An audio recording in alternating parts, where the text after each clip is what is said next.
importante e muito debatido nos últimos meses foram as respostas do governo à crise da pandemia e as medidas que seriam tomadas para preservar a vida da população e suavizar os efeitos dessa crise sobre a estrutura econômica.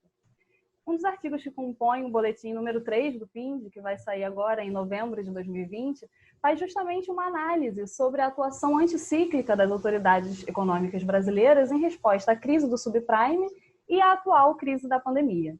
Eu sou Lines Pessoa, economista e pesquisadora do PIND, e hoje eu estou aqui com Elisângela Araújo, professora da Universidade Estadual de Maringá, que assina esse artigo juntamente com a professora Eliane Araújo e o professor Fernando Ferrari Filho. Elisângela, muito obrigada por você ter aceitado o convite do PIND. É um prazer poder conversar com você aqui hoje. Olá, Aline. Olá a todos os que assistem esse vídeo do PIND. O prazer é todo meu. Eu que agradeço o convite. Bem, então, para a gente começar, nós sabemos que a crise da pandemia ela é singular porque se trata de uma crise de múltiplas dimensões, né? E uma crise com características tão particulares pede respostas e estímulos diferentes dos utilizados em crises convencionais. No trabalho de vocês comparam a atuação do governo brasileiro frente à crise financeira internacional e à grande recessão, que aconteceu entre 2007 e 2009, né, e a atual crise da pandemia. Pela pesquisa de vocês, quais seriam as diferenças mais substanciais nas respostas dos governos a essas duas crises que atingiram a economia brasileira? Bom, inicialmente é importante ressaltar que estímulos fiscais e monetários, eles são sempre necessários para dinamizar economias que passam, então, por essas situações, seja de insuficiência de demanda efetiva, ou seja, situações que apresentem problemas de oferta, como foi os casos das duas crises que nós analisamos, a crise de 2007, 2008, e a grande recessão que a seguiu, e agora, no contexto do Covid-19. Então, dentro dessa perspectiva, e tendo em mente os ensinamentos da macroeconomia keynesiana, a coordenação de políticas e a utilização efetiva dessas políticas, que são uma das principais armas que os governos possuem, ela é fundamental. Então, elas podem e elas foram usadas no contexto dessas duas crises. Todavia, elas foram bastante diferentes e essa é a ideia que a gente desenvolve lá na nossa pesquisa. Então, a gente tem, na crise de 2008, uma situação em que o governo ele flexibiliza a política monetária, reduzindo a taxa básica de juros, se bem que com algum delay, essa redução ela só vai acontecer após janeiro. Ele aumenta a liquidez, reduzindo o compulsório, adquirindo carteiras de crédito, principalmente de instituições financeiras que enfrentavam ou estavam propensas a enfrentar alguma escassez de caixa, principalmente aqueles bancos pequenos e médios, de médio porte, né? Então, o governo, naquele contexto, ele se utiliza dos três maiores bancos públicos que o país possui, o Banco do Brasil, a Caixa e o BNDES, para expandir o crédito naquele momento em que havia, então, essa maior dificuldade, essa restrição dos bancos privados em fazer isso. No campo da política fiscal, o governo ele prepara um pacote de estímulos para mitigar, então, os efeitos negativos que a crise ela vai trazer sobre a atividade econômica e sobre o mercado de trabalho. E ele estava ancorado sobre gastos do governo, renúncias fiscais ou cortes de impostos, principalmente no IPI, que a gente teve um exemplo bastante interessante para incentivar os bens de consumo duráveis, subsídios para vários setores, entre eles o setor agrícola. O governo também atuou fortalecendo as políticas de transferência de renda e assistência. A gente tem como exemplos o Bolsa Família e o seguro-desemprego, que na época são estendidos. E uma coisa muito importante que a gente deu ênfase foi a questão do investimento. Então, o governo ele adota, naquele contexto, o PAC, e dentro do PAC um programa muito importante de construção de residências para famílias de baixa renda, que é o Minha Casa Minha Vida. Então, com base nessa atuação que a gente considerou rápida e focada em detalhes importantes, em aspectos importantes, como, por exemplo, a infraestrutura, a economia ela cresce rapidamente, a despeito da queda que houve em 2009, já em 2010, o PIB ele vai crescer 7,6%. E o Brasil ele vai apresentar uma notável resiliência naquele momento e vai crescer muito mais, né? Vai ser um dos países que mais cresceu já no ano de 2010. Diferentemente do que aconteceu aqui durante a crise financeira global, no contexto da pandemia, embora há que frisar que as condições e que a natureza da crise é bastante diferente, a gente vai ter que mencionar, em primeiro lugar, houve uma lentidão para o tratamento com a crise. Então, o primeiro passo, que foi aprovar o orçamento de guerra, ou a PEC, que disciplina, então, a possibilidade do Banco Central de comprar títulos públicos do Tesouro ou títulos privados para fazer frente aos gastos da pandemia, isso só aconteceu em maio, né? E isso vai ser um problema, né? A gente acredita de sinalização, naquele contexto de incerteza, os agentes ficaram perdidos em toda essa lentidão que o governo tem para agir. Então, depois de ser aprovado a PEC do teto, o governo toma várias medidas, as mais importantes dela estão o auxílio financeiro, que todos sabem, o valor de R$600, R$1.200 para mães que sustentam seus filhos sozinhas, que beneficiou ali cerca de 66 milhões de pessoas, de beneficiários. Antecipou o 13º, permitiu saques do FGTS. No campo das empresas, a gente considera que foi a área mais falha, porque permitiu-se postergar a isenção temporária de impostos, permitiu-se a redução ou suspensão de contrato de trabalho, ou a redução de jornada. Porém, o plano para financiamento da folha de pagamento das empresas que foi concebido demorou, aconteceu somente em junho, tinha cláusulas muito desinteressantes no contexto da pandemia e somente cerca de 11% dos recursos foram efetivamente utilizados. Então, esse foi uma coisa que a gente considerou que foi muito lenta a ação do governo e inefetiva. Além disso, houve ajuda aos estados, em troca, então, da contrapartida de proibir reajustes a servidores até o ano de 2021. Em suma, durante o governo, na crise de 2008, houve uma centralidade do papel do governo na economia, com o uso das políticas monetária e fiscal, e atualmente, com base na chamada austeridade fiscal expansionista, que é a bandeira do atual governo, a gente tem, então, toda essa situação e que pode explicar esse maior colapso da economia brasileira no contexto da pandemia que aconteceu em 2020. Bem, em relação às medidas implementadas em resposta à pandemia, a essa crise da pandemia, né, vocês falam no artigo que no campo das políticas fiscais, as medidas, se somadas, elas totalizam aproximadamente 7% do PIB, né? Mas, além desse valor ser inferior, se comparado com o de outros países, vocês ainda falam que no final de julho, até o final de julho, apenas pouco mais da metade dos recursos destinados ao enfrentamento da pandemia tinham sido efetivamente utilizados. Né? Então, esse gasto, ele foi insuficiente ou ele foi mal utilizado? Ou os dois? Foram os dois casos? Sim. Essa foi uma notícia que foi veiculada na imprensa como um todo e baseada em dados, então, divulgados pelo Tesouro, que foi lá no finalzinho de agosto, se eu não me engano. Então, ela mostrou que, a despeito do valor aprovado, dos recursos aprovados para combater a pandemia, além de você ter um certo valor que era inferior a muitos países, você tinha também uma demora na liberação desses recursos. Inclusive, chamou atenção para o fato de que o próprio orçamento do Ministério da Saúde era um dos que menos tinha repassados recursos para o combate à pandemia.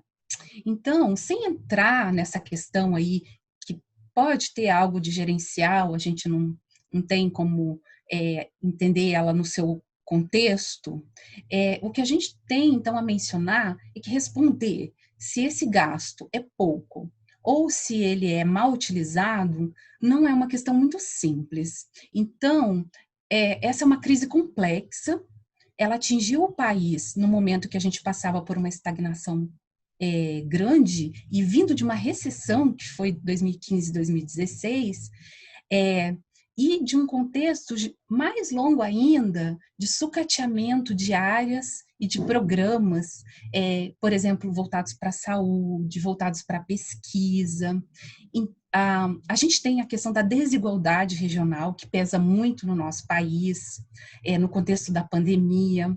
E, além disso, todo aquele momento de falta de gerenciamento da crise, aquele empurra do governo federal para os governadores, para os prefeitos. Então, se você junta todas essas coisas, você pode colocar um grande volume de recursos e que isso ainda vai parecer que é pouco, porque é uma situação bastante complexa. Então, o que a gente pode tentar dizer para dizer se esse dinheiro realmente é pouco ou se ele é mal utilizado? Então, a gente pode fazer algumas conjecturas e tentar fazer algumas comparações, e é mais ou menos o que a gente vai fazer para tentar responder isso. Então, o que a gente pode dizer sobre isso?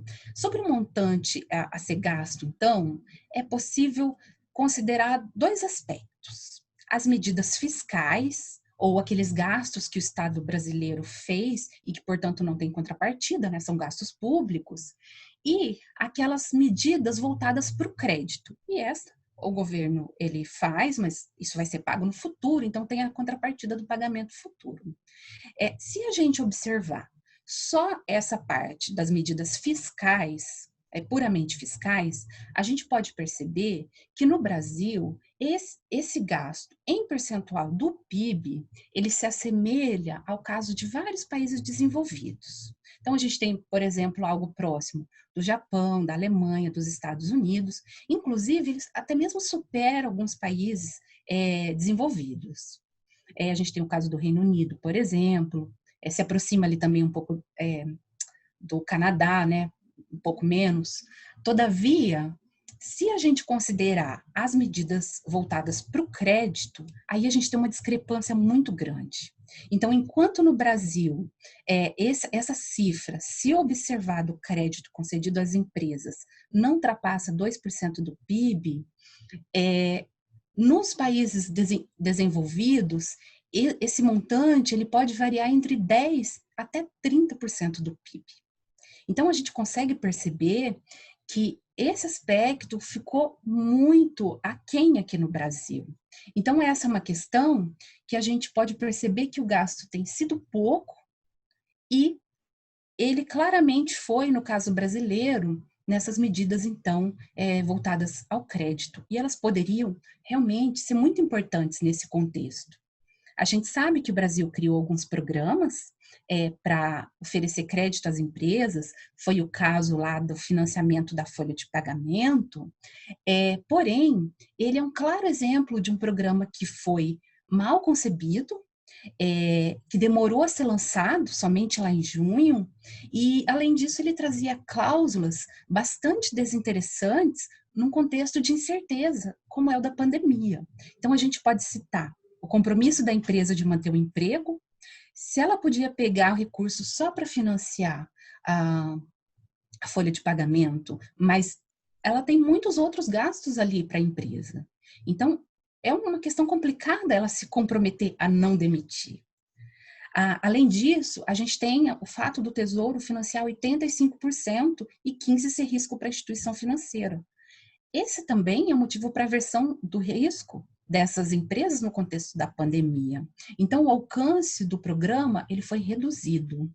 Então, esse é um claro exemplo de que essa política ela poderia ser melhor, o dinheiro não chegou aonde ele deveria chegar nesse caso.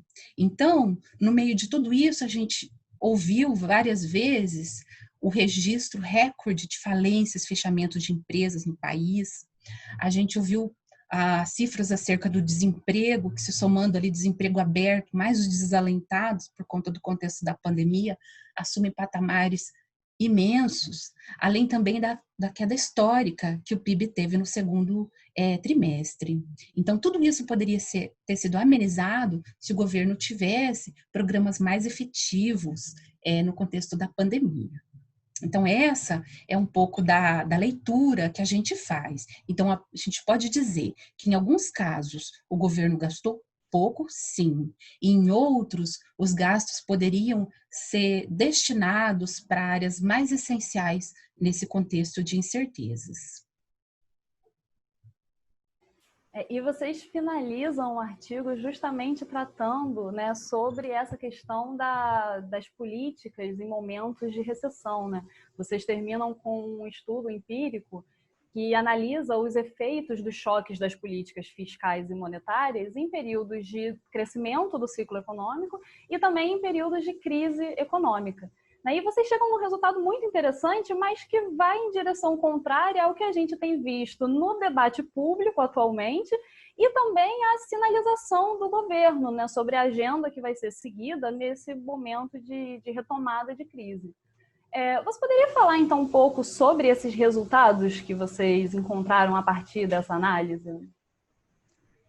Sim, nossos resultados, eles estão, então, alinhados com a teoria keynesiana e, além disso, nós utilizamos uma análise, uma metodologia que pudesse nos mostrar que as políticas, ou que adotar essas políticas anticíclicas agora, seria de fundamental importância.